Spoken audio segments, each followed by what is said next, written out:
Olá, pessoal. Tudo bem? Como vocês estão?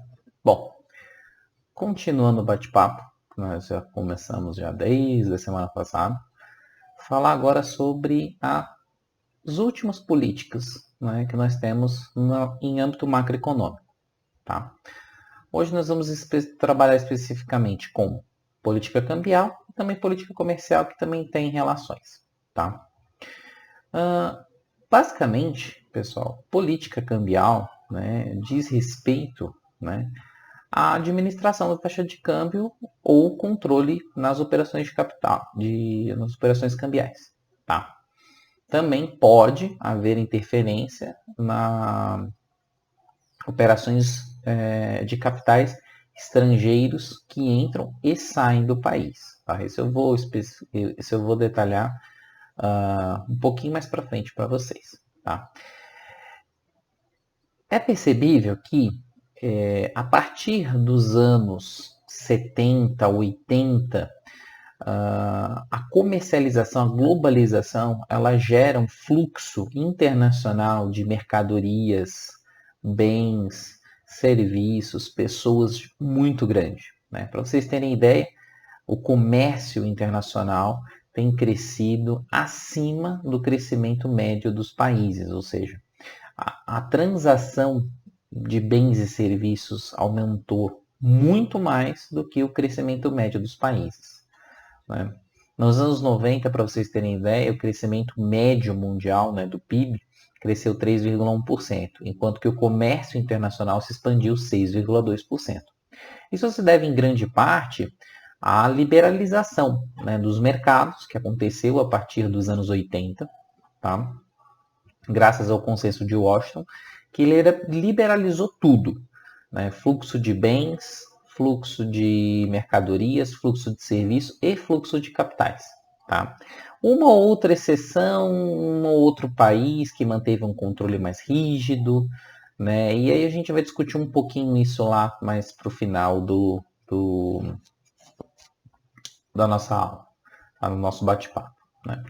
Então, para vocês terem ideia, tá? Uns anos atrás, se vocês pegarem o comércio mundial de mercadorias, tá? Exportações mais importações, se vocês somarem todo, né? Exportação mais importação, né? Isso girou em torno de algo de 20 trilhões de dólares. Isso equivale a dizer ao PIB hoje, atual, dos Estados Unidos no ano de 2019. Tá? Ou seja, tudo que foi transacionado, né, num ano no mundo equivale ao PIB norte-americano ou algo próximo disso. Tá? E se vocês quiserem saber mais, 70% desse comércio mundial, né, desse comércio de 20 trilhões, ficou concentrado em apenas 15 países, que são os países desenvolvidos, tá? Alguns tigres asiáticos, tá? Coreia, Taiwan, Indonésia, Malásia, Tailândia, tá? E, em especial, a China, tá? Que são responsáveis por mais de 2/3 do comércio internacional. O Brasil, infelizmente, né, ele tem uma participação pouco expressiva. Se você pegar importação mais exportação, vocês vão ver que representa apenas 1,5% dos negócios mundiais. Embora nós tenhamos, né, uma participação muito grande nas exportações.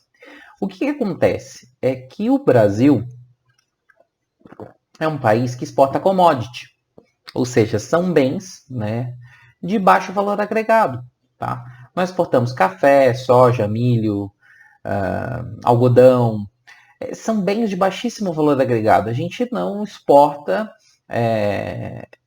produtos acabados, industrializados acabados, como por exemplo notebooks, celulares, tablets, smartphones, câmeras, tablet. A gente não exporta isso. Então, mesmo que nós tenhamos, né, uma exportação muito grande, um volume muito grande, os nossos produtos eles são inferiores, tá, aos produtos que são exportados pelos países desenvolvidos, tigres asiáticos e a China. Né? O Brasil ele historicamente sempre apresenta, principalmente a partir de 95, com a estabilização do real, superávites primários com alguns períodos de déficits na balança comercial. Isso tem que ser bem específico, na comercial apenas e não na balança de pagamentos. Né? Então, entre exportação e importação, o Brasil gerou superávites, né? Entre 84 e 94, 83 e 94, o Brasil gerou superávites, foi o que conseguiu suportar a balança comercial, a balança de pagamentos, né? Que nós tínhamos que pagar a dívida externa. A partir de então, com a estabilização, se tornou negativo, né? Até os anos 2000, quando você abandona o câmbio fixo, o regime de câmbio fixo, e se adota o regime de metas de inflação e o câmbio se torna flutuante. E a partir daí você tem sucessivos superávites, tá? Ou seja, nós sempre exportamos mais do que importamos. Né? Então a taxa de câmbio lá é uma variável super importante. Né? Em termos de instrumento de política cambial, nós podemos elencar alguns. Né? Basicamente, política cambial é intervenção sobre a taxa de câmbio, mas não apenas isso. Né? Existem, além da intervenção da taxa de câmbio, ou seja, administração da taxa de câmbio, né? Existe políticas comerciais, tá? Ou seja, que estimulam, incentivam e promovem as exportações, e inibem, né, desestimulam as importações, tá? Isso pode acontecer propaganda, tarifas, tá? Existe N jeitos de se praticar políticas comerciais.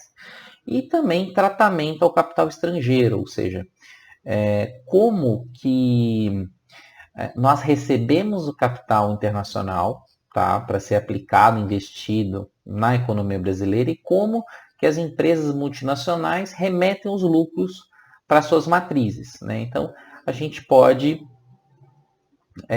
ter tratamentos diferenciados, especiais. Tá? Quando se analisa o período, né, de comércio exterior brasileiro, se percebe que existem dois grandes períodos. Tá?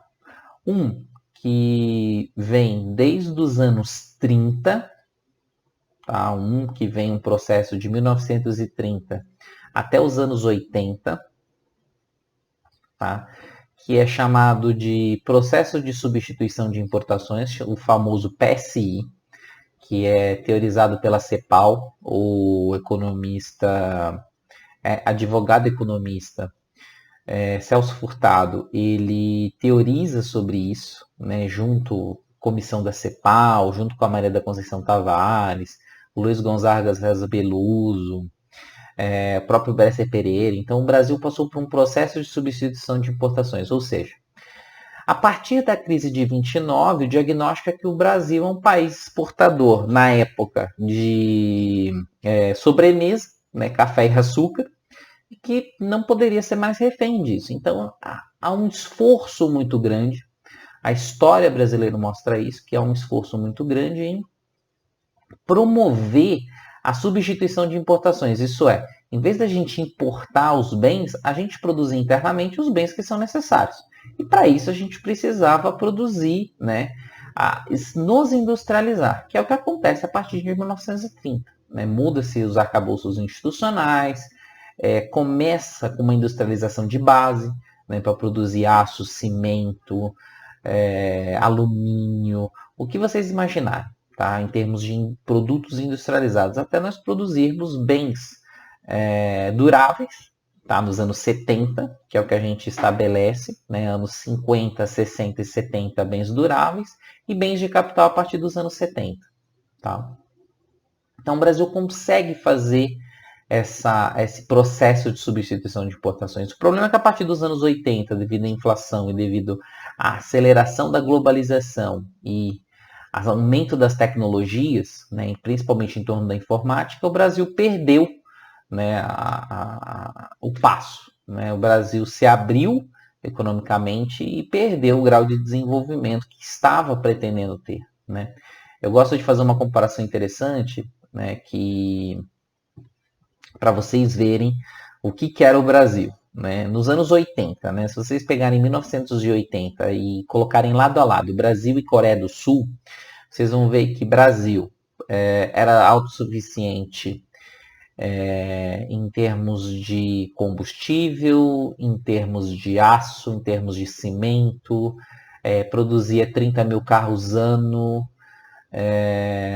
havia praticamente grande parte das suas rodovias pavimentadas, altamente exportador.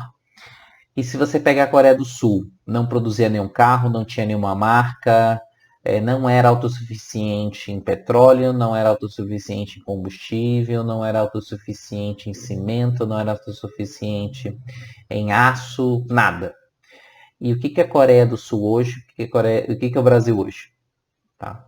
Comparem, pensem, tá? O que é isso? Fica a reflexão aí para vocês verem, tá? O Brasil ele teve vários períodos, né, desde 1930 até os anos 70, 80, o Brasil, até sua efetiva abertura comercial nos anos 90, o Brasil teve várias criatividades econômicas, né, múltiplas taxas de câmbio, taxas múltiplas, né, ou seja, bens essenciais teriam taxas de câmbios melhores do que bens supérfluos ou bens de luxo. Né? Então, assim, o Brasil adotou, né, a Instrução 70 da SUMOC, Instrução 113 da SUMOC, só para vocês se entenderem, até 1964, 68, se eu não me engano, não havia Banco Central. Tá? O que havia era uma superintendência da moeda e crédito, né, que a gente chama carinhosamente de SUMOC. Né? O Banco Central Brasileiro demorou muitos anos para ser fundado e só foi fundado durante a ditadura militar. Tá? Então, o Brasil, né, teve vários períodos, né, em que a gente estimulou a importação de bens essenciais, máquinas, equipamentos, bens de capital que serviriam para a gente construir, nos desenvolver e inibir a nossa importação de produtos supérfluos, né, protegendo a nossa indústria. E também estimulava a nossa exportação. Tá? Tanto é que nos anos 80, o Brasil ele é altamente endividado externamente, né? Ao contrário dos países da América Latina que renegociaram suas dívidas, né, com os países credores, né? México, Peru, Chile, Argentina, Colômbia, Equador, Venezuela, todos, né? Com exceção do Brasil, todos que quebraram nos anos 80 e 90 devido aos petrodólares, renegociaram com os credores, né? Fizeram uma auditoria, renegociaram. O Brasil foi o único trouxa que não renegociou, né? Falou, não, devo, não nego, pago quanto puder e vou pagar. Entendeu? Então a gente teve uma década perdida nos anos 80 devido a essa burrice, né, institucional, mesmo porque o Brasil não estava preocupado em renegociar a dívida externa, o Brasil estava preocupado com inflação, a sua redemocratização. Então o aspecto era outro, né, nos aspectos. Tá? Então, a partir dos anos 90 que se acelera a abertura econômica de fato, né? Abertura comercial, abertura de capital, tá? Nos anos 90. O governo responsável por isso é o governo do Fernando Collor de Mello, tá? E o Collor, né, como presidente, ele abriu tudo, né? Ele fez uma abertura sem etapas, né, que a gente chama, ou seja, abriu de uma vezada só. Isso fez com que houvesse um número muito grande de falências, expôs demais a economia brasileira a ataques especulativos, tá? Que de fato aconteceu realmente nos anos, por exemplo, 97, crise asiática, 99, com a nossa própria crise de balanço de pagamentos. Então, foi feita uma abertura muito acelerada, muito rápida, sem qualquer critério. Diferentemente do que aconteceu com os países asiáticos, né? Via de regra, países da América Latina, todos eles reabriram a economia como se fosse, né, uma loucura. Né? Vamos reabrir tudo e dane-se, né? Livre mercado é isso aí, e vamos quebrar a indústria nacional. É isso que aconteceu. Na Ásia, né? Se vocês pegarem a história da Ásia, derem uma analisadinha de leve, vocês vão ver que a banda não tocou muito assim.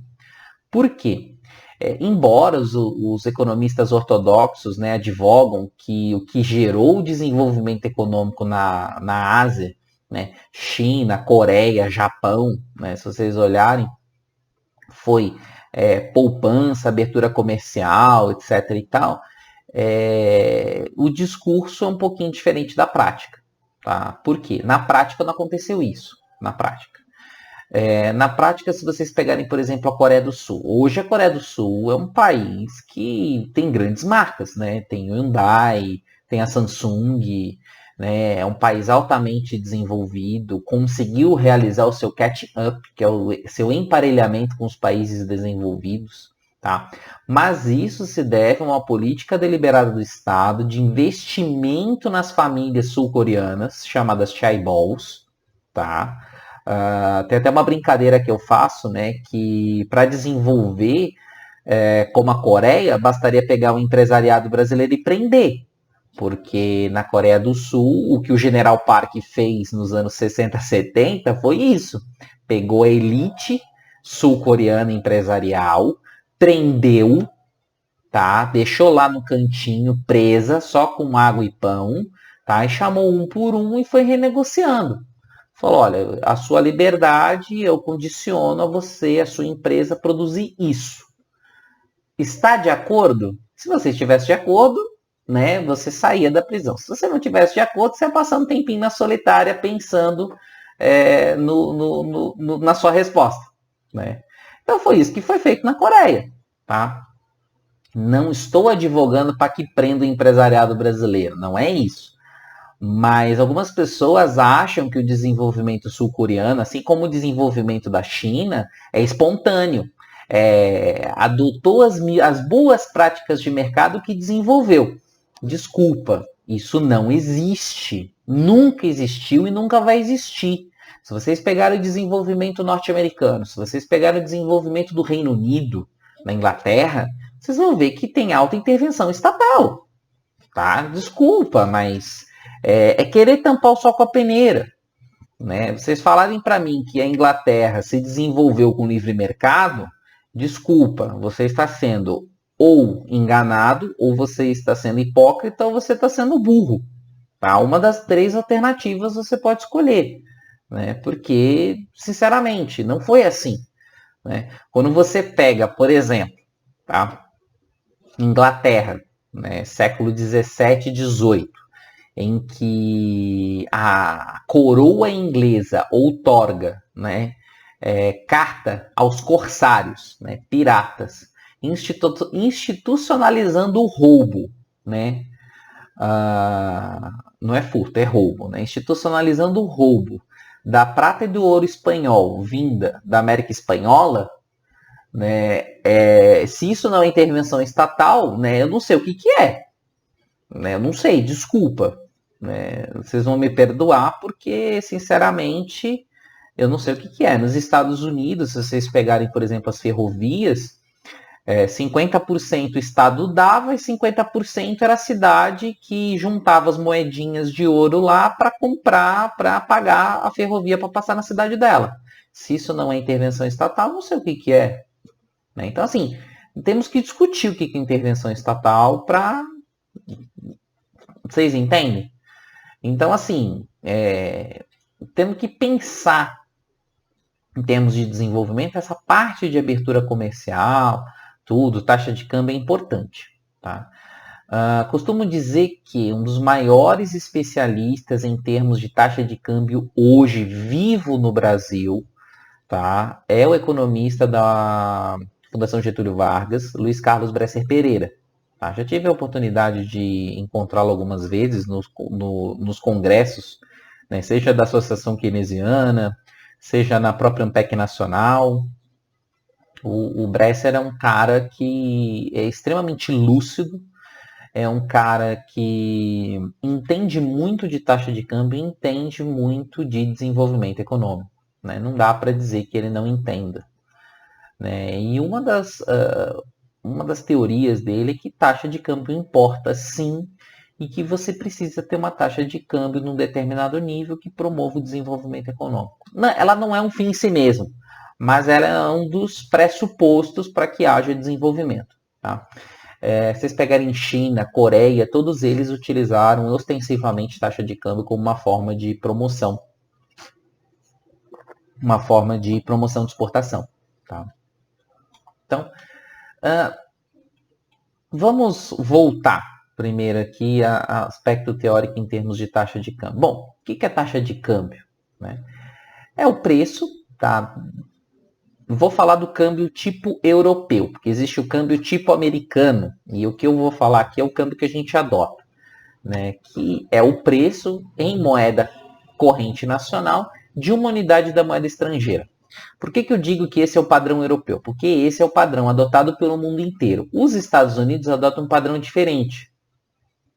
Estados Unidos, por ter todo o sistema métrico diferente, eles também têm uma taxa de câmbio diferente. Por quê? Eles, como são prepotentes, eu costumo brincar que eles têm a taxa de câmbio deles. Né? Ou seja, quantos centavos de dólar eu preciso para comprar uma moeda estrangeira? Esse é a arrogância deles. Tá? Esse é o método, é a métrica que eles usam, né? Que é a taxa de câmbio americana, tá? Que eles usam em relação ao mundo. Quando você tem o poder da impressora e você imprime um papelzinho verde lá, escrito dólar, que todo mundo aceita mundialmente, você pode se dar esse luxo. Né? O resto do planeta adota o sistema de câmbio europeu, que é o sistema aqui que eu coloco para vocês. Né? Ou seja, quanto de moeda nacional eu preciso para comprar uma moeda estrangeira? Né? É um pouco mais humilde esse câmbio, eu costumo dizer. Né? Então, assim, quando se diz que o câmbio está lá 5,6, né? 5 reais, eu preciso juntar 5 reais para comprar um dólar. É isso. Tá? Então, é 5 para 1. 5 de moeda doméstica para 1 de moeda internacional. Tá? E o câmbio, pessoal, ele tem impacto na importação e exportação. Né? É direto isso. Se o câmbio está extremamente apreciado, né? Ou seja, ele está extremamente barato para comprar, ou seja, eu preciso de menos moeda doméstica para comprar uma moeda internacional, então vamos supor lá, o que significa um câmbio apreciado? Um câmbio apreciado é R$1,50. Eu preciso de R$1,50 para comprar um dólar. Isso é um câmbio apreciado. Tá? Ou eu preciso de R$1 para comprar um dólar. Isso é um câmbio apreciado. Um câmbio depreciado é R$5 para comprar um dólar, R$6 para comprar um dólar, ou seja, eu preciso de mais moeda doméstica para comprar uma moeda internacional. E por que às vezes o termo, né, apreciação, depreciação, confunde? Porque esse termo, né, o pessoal confunde muito com o termo de valorizado e desvalorizado. Tá? Isso é um erro econômico que muitas pessoas fazem, jornalistas, economistas, muitas pessoas erram porque não fizeram direito não leram direito o livro do Krugman, tá? De economia internacional, eu costumo brincar com isso. Ou não sabem do que estão falando. Tá? Por quê? Porque valorização e desvalorização de uma taxa de câmbio, eu só posso dizer que uma taxa de câmbio é valorizada ou desvalorizada quando essa taxa de câmbio, obrigatoriamente, ela é fixa. Tá? Ou ela tem algum grau de fixação elevado da autoridade que controla a taxa de câmbio. Tá? Então, isso é valorização ou desvalorização. Quando eu digo depreciação ou apreciação da taxa de câmbio, aí eu estou querendo dizer implicitamente que a taxa de câmbio ela é flutuante. Não estou dizendo que ela tem flutuação plena, vejam bem.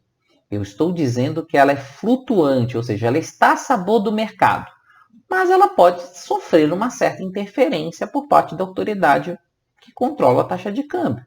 Tá? Então isso é só para ficar claro, porque algumas, valorizou, desvalorizou, e assim, o termo é errado. Né? As pessoas usam sem... me remete muito, né? O Brasil teve períodos de valorização e desvalorização da taxa de câmbio? Sim. Entre 94, com a adoção do Plano Real, até 1999, nós tínhamos um regime de câmbio fixo. Então, quando se falava em desvalorização da taxa de câmbio, está correto. A partir de 99 eu não posso usar mais esse termo. Tá? A partir de 99, o câmbio ele é um resultado das forças de oferta e demanda de mercado. Correto? Então, aí, nesse caso, tem que falar obrigatoriamente se há uma apreciação ou depreciação. No caso, por exemplo, hoje da moeda tá, brasileira, tá, no dia 3 de junho de 2020. Né? Hoje o dólar está 5,7, 5,6 para 1. Tá? Então significa que ela está muito depreciada em relação ao dólar. Tá? Chegou a bater quase 6 reais, né? Algumas semanas atrás. Chegou a 6,20, 6,30, 6 reais. Ou seja, ela estava muito mais depreciada do que hoje ela se encontra, né? Quase 5 para 1. Tá? Então, a crise financeira, né, internacional. O Brasil passou por um período muito interessante. Né? O Brasil adotou em 99 o regime de metas de inflação e o câmbio flutuante. Nós tivemos um processo de overshooting, ou seja, houve uma depreciação muito forte da moeda de maneira imediata. Nós tínhamos aí o dólar a 1,20, R$1,20. Tá? E da noite para o dia, em questão de semanas, o dólar foi para 2,50, 2,40, 2,50, ou seja, praticamente dobrou. Tá? E depois, com o tempo, ela foi voltando ao seu patamar. Né? Só para vocês terem ideia, até 99 ela estoura, 2000, aí depois nós tivemos o ataque às Torres Gêmeas e a eleição do Lula em 2002, né? Efeito Lula. Então o dólar ele dispara, chegou a quase R$3, né, nesse período. E depois, com a posse do Lula, o dólar vai paulatinamente se reduzindo o seu valor, chegando até incríveis 1,50. Nós tivemos aí o preço mais baixo, 1,54, 1,55 em junho de 2008. 2008 junho, julho de 2008 nós tivemos um câmbio 2,50 alguma coisa, 1,50, R$1,50, tá? Então nós tivemos esse período de apreciação da taxa de câmbio, tá? E a partir, né, da crise financeira nós temos uma forte depreciação, tá? Novamente, que tem uma leve retomada, e a partir de 2011, se vocês repararem bem na curva da taxa de câmbio, tá? Se vocês verem o histórico dela a partir de 2011, parece que há uma política deliberada do Banco Central em manter a taxa de câmbio depreciada, tá? Existe um esforço muito grande para depreciação. Tanto é que o Banco Central, nessa época, começou a abusar de operações de swap cambial reverso, né, que eles chamam, né? Que é, em vez de você ofertar dólares, você enxugar dólares. Era meio louco isso, mas era a política que estava sendo adotada pelo Banco Central na época, né, aqui do Manteiga, etc. e tal, tá? Bom, eu falei um pouquinho de taxa câmbio fixa, tal. O que acontece, né? Existem alguns tipos de taxas de câmbio, tá? Ao todo, né, tem uma nomenclatura que o professor André Modenese da UFRJ fez, a dissertação de mestrado dele é sensacional, fez até um livro, né, Regimes Monetários, né, Teoria e Experiência do Real. E esse livro mostra que tem pelo menos 11 classificações de tipos de câmbio. Desde câmbio fixo ao extremo até a dolarização plena da economia. Tá? Aí vocês vão me dizer, puta, existe esse tipo de taxa de câmbio? Dolarização plena de uma economia? Existe. E alguns países adotam a dolarização plena, como é o caso do Panamá. Não sei se vocês sabem, o Panamá é um paizinho ridículo, que tem um canal que corta entre o Atlântico e o Pacífico, de controle norte-americano.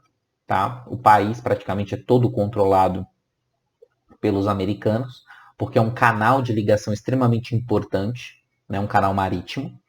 E o Panamá pode se dar o luxo de fazer uma dolarização plena de sua economia. Por quê? Embora eles não imprimam moeda, né, o dólar, com um fluxo internacional, né, de bens e mercadorias, né, ida e vinda, principalmente para a China, eles não precisam emitir moeda. Eles simplesmente adotam o dólar. É muito mais simples, muito mais fácil. Né? Indexa a sua... faz uma indexação da sua inflação em relação ao dólar e toca. Né? O Panamá se deu muito bem disso, mas por causa dessa situação especial. Então isso existe. Tá? Né? Mas há regimes, né? Eu digo. Então existem regimes mais rígidos, tá? E menos rígidos. Tá? Então regimes rígidos são taxas de câmbio fixa, taxas de câmbio administrada, né? E dentro da taxa de câmbio administrada tem trocentos mil tipos, né? Bandas cambiais, metas cambiais, tipo crawling peg deslizante. Gente, tá, existe, tá? Você só precisa saber que existe. Né? Então, uma forma de administrar, né? O Banco Central mantém. O Brasil, de 94 a 99, mantinha um sistema de crawling peg, mas não de banda completa. A banda ela só tinha teto, ela não tinha piso. Então, existia um teto de câmbio, de taxa de câmbio, que mantinha fixo. Então, o câmbio podia flutuar para baixo quanto ele quisesse, mas para cima ele batia nesse teto e não podia sair desse teto. Tá? E isso foi uma das grandes críticas na época, né, que devia se adotar uma crawling peg deslizante, né? Ou seja, que ela fosse se depreciando ao longo do tempo, né, para que acomodasse os preços da economia brasileira e não teria acontecido o que aconteceu em 99. Né? Então, foi uma das críticas que aconteceu. E existe o câmbio flexível, né, que é aquele câmbio totalmente livre, com taxas flutuantes, mas também que haja algumas intervenções. Por exemplo, é considerado a taxa, um câmbio flexível, né, uma taxa flexível, o que o Brasil faz. Tá? Por quê? Porque o Brasil ele não atua, ele não determina um target, né, uma meta de câmbio, mas quando há um excesso ou de demanda ou de oferta de moeda, o banco vai lá e faz, o Banco Central, né, que é a autoridade que é responsável pelo câmbio, vai lá e atua, né, oferecendo, ou vendendo dólar ou comprando dólar no mercado à vista, ou, por exemplo, oferecendo dólares, né, contratos, de swap cambial, né, ou seja, toda vez que falarem em contrato de swap cambial, o que significa? O Banco Central ele oferta a moeda de manhã para comprar no final do dia. Tá? Ou na tarde compra no final do dia. O Banco Central, toda vez que vocês verem, né? O Banco Central fez um leilão de câmbio de um swap cambial de 3 bilhões de dólares. O Banco Central simplesmente está aumentando artificialmente, temporariamente, a oferta de moeda estrangeira no mercado de divisas. Só isso. Porque no final do dia ele garante a recompra. Tá? Ele vai ter que recomprar aquilo. Então não é de infinito o negócio. Né? Agora, quando é câmbio à vista, né, mercado à vista, aí ele joga dinheiro, né, ele vende ao preço que tiver e acabou. Ele não recompra de volta. Tá? Então, basicamente é isso em termos de taxas. Né? Falei um pouquinho da história do Brasil, o Banco Central aqui determina isso. Isso vai influenciar principalmente, né, a oferta de divisas estrangeiras. Né? De onde que vem essa oferta de divisas, né, oferta de câmbio? Né? Das exportações, tá? Basicamente. Receitas cambiais com serviço, empresas instaladas no Brasil que tomam empréstimos em moeda estrangeira, turistas, brasileiros que repatriam seus dólares, né, aquelas transferências unilaterais, o pessoal de Governador Valadares, né, que vai trabalhar lá na Inglaterra, na Europa, nos Estados Unidos e remete dinheiro. Governador Valadares, faz uma pesquisazinha que vocês vão entender a piada, tá? Nas empresas estrangeiras que fazem investimento direto aqui no país e transferências unilaterais, tá? O pessoal de Governador Valadares. Tá? Se o pessoal acha que é pouco dinheiro que o pessoal manda, pessoal, é 3 bilhões de dólares por ano, tá? É dinheiro pra caramba que o pessoal manda. Principalmente agora com câmbio depreciado, é rico, tá? E a demanda por procura, né, por empresas importadoras, né, devedores brasileiros em moeda estrangeira, empresas multinacionais que remetem juros e dividendos e turistas brasileiros em viagem exterior. Né? Ou seja, tudo o inverso. Né? O problema é que existe uma relação inversa, né, entre taxa de câmbio e volume importado e exportado. Né? Se vocês pegarem, quanto maior a taxa de câmbio, né, o que acontece? Tá? Maior é a quantidade ofertada de dólares aqui no Brasil, que as empresas desejam exportar mais, o que significa que a curva de oferta em dólares é crescente com a taxa de câmbio. Né? E menor a quantidade demandada por dólares. Tá? Porque as empresas desejaram importar menos, né? Uma vez que os produtos importados ficam mais caros. Né? Ou seja, câmbio depreciado demais, acontece isso. Né? E quando o câmbio é apreciado demais, acontece a situação inversa. Tá? Isso vai ter impacto na balança de pagamentos. Balança de pagamentos é o resultado contábil, né, das transações econômicas de um país com o resto do mundo. Tá? Existem 3 tipos de conta, né? A balança comercial, a balança de serviços, né? E a soma dessas duas balanças faz o saldo em transações correntes. E depois você tem a conta capital, né? A balança de capital. Tá? Historicamente falando, pessoal, desde 1945, quando se tem os primeiros dados estatísticos do IBGE consolidados em termos da balança de pagamentos brasileira, o saldo em transações correntes brasileira é negativo. Tá? Ou seja, o Brasil importa muito mais do que exporta. Não, mas isso daí, professor, não é assim, porque a balança comercial ela é positiva. Tá, a comercial ela pode ser positiva, ok. Só que tem uma balança chamada de serviços que é a que ferra ao saldo em transações correntes. Tá? Por quê? Porque historicamente o Brasil ele remete, né, a saída de lucros e juros sai por essa conta. Tá? Sem contar fretes e seguros, né? Porque o Brasil não tem marinha mercante, então tem que pagar por tudo que exporta. Uma burrice brasileira, né? Mas tudo bem. Viagens internacionais e turismo, tá? E remessa de lucros. A maioria das empresas multinacionais brasileiras estão instaladas, né, aqui, então tem que remeter lucro para as matrizes, tá? Então, é essa balança de serviço que ferra a gente. Com exceção de 2 anos, tá, que o saldo em transações correntes não foi negativo. São os anos de 2006 e 2007, governo Lula. Por quê?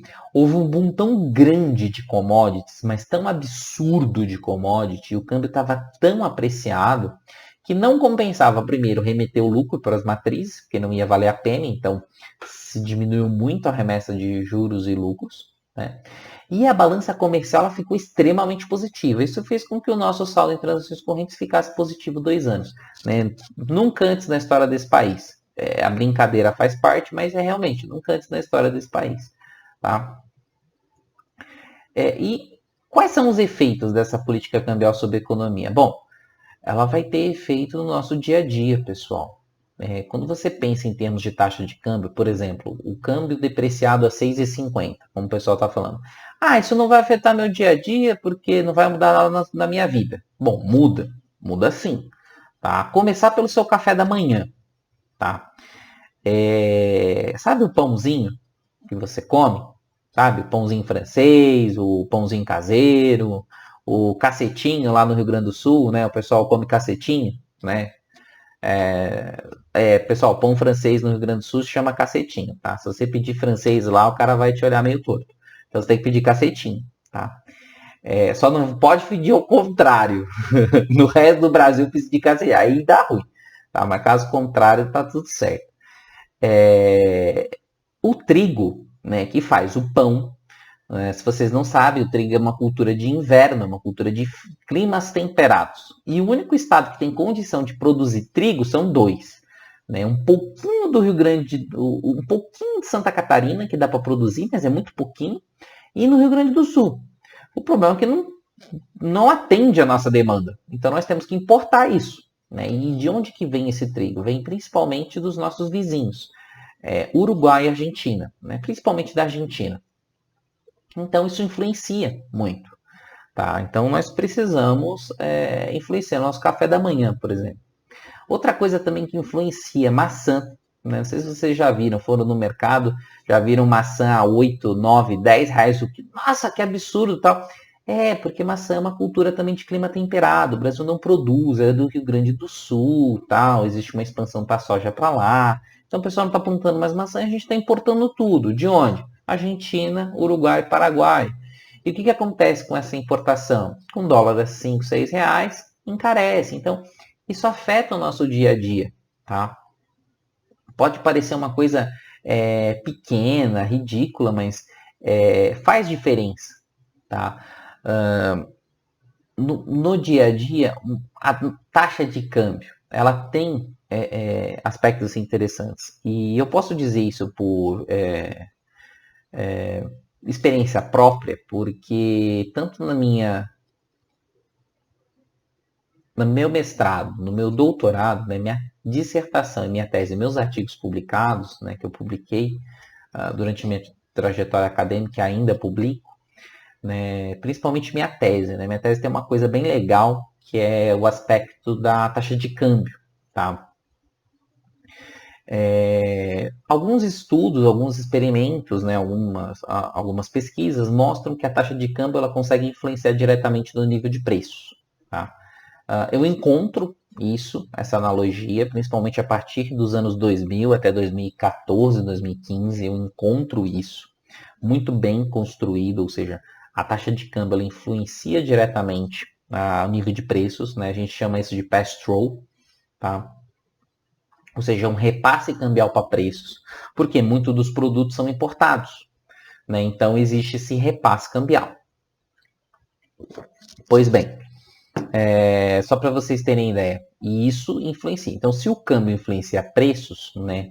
E o câmbio é uma variável importante, principalmente quando há crises financeiras, né? Uma das conclusões da minha tese é que quando há volatilidades muito grandes, como por exemplo a crise de 2008, isso pode afetar diretamente o nível de preço, para vocês terem ideia, tá? Dado uma aceleração muito forte da taxa de câmbio, isso afeta os preços, isso pode gerar inflação, tá? Então, olha como o aspecto do câmbio ele é muito importante. E em termos de desenvolvimento econômico, nem se diga. Né? Países hoje que estão mostrando, né, os BRICS principalmente, né, China, Coreia, tá? São países que mantêm a taxa de câmbio num nível administrado, um patamar assim, de certa forma depreciado, tá? Para que estimule as exportações. Tá? Então, assim, é importante a taxa de câmbio, ela é fundamental, ela influencia na nossa política. Né? E eu deixo algumas perguntas aqui para vocês no final, não é para responder, mas sim para uma forma de reflexão. Né? Câmbio valorizado é bom para quem importa e ruim para quem exporta. Tá? E o vice-versa. Tá? Isso vai sempre existir, tá? Essa discussão. Qual o patamar ideal para a taxa de câmbio? Tá, uma pergunta.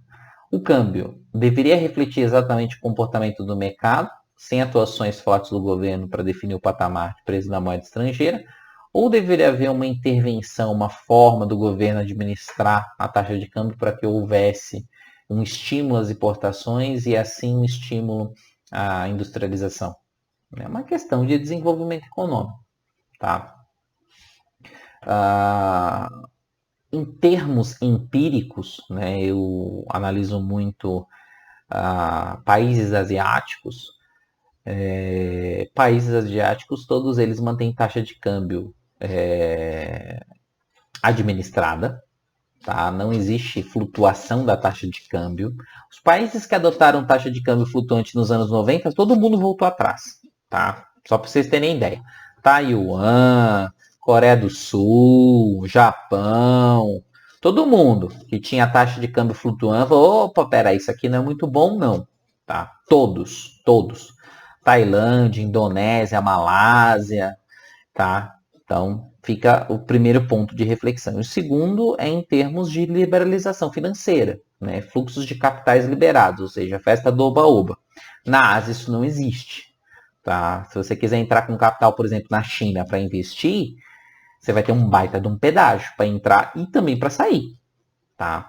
Então, pesquisas estão sendo avançadas. Tá? Tem um colega meu muito próximo, né? Um amigo meu muito próximo que hoje ele está na Alemanha, né, fazendo pesquisa sobre isso, e ele trabalha muito com esse tema. Né? Eu também trabalhei com ele, tem alguns artigos publicados em conjunto, né, que trabalham sobre essa parte de liberalização financeira, tá, os aspectos que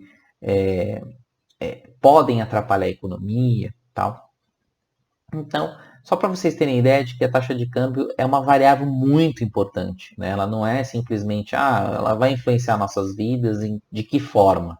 Ela pode influenciar? Pode, vai e ela vai continuar influenciando, né? Então, por isso que a gente trabalha um pouquinho aqui na nossa política macro.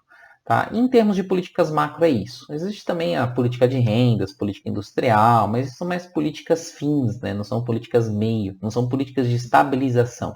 São políticas para mudar estruturalmente a sociedade, tá? Que a gente não vai trabalhar aqui. Então, em termos de políticas macroeconomia, aspectos gerais de macroeconomia, basicamente está finalizada, né? Não existe mais a série de vídeos aí de políticas macro acabou, tá? Então é isso, né? Hoje um pouquinho uma aula mais curta, tá? Um bate-papo mais tranquilo e fácil. É isso, pessoal. Então espero que vocês tenham gostado, tá? Não esqueçam de curtir, compartilhar o vídeo aí com os colegas para que todos assistem e também para se inscrever no canal caso ainda não seja inscrito, tá? E deixa também seus comentários aí, se vocês tiverem alguma dúvida, tá bom? Que a gente vai respondendo conforme for aparecendo. Beleza? Um abração, pessoal, e até a próxima. Fui!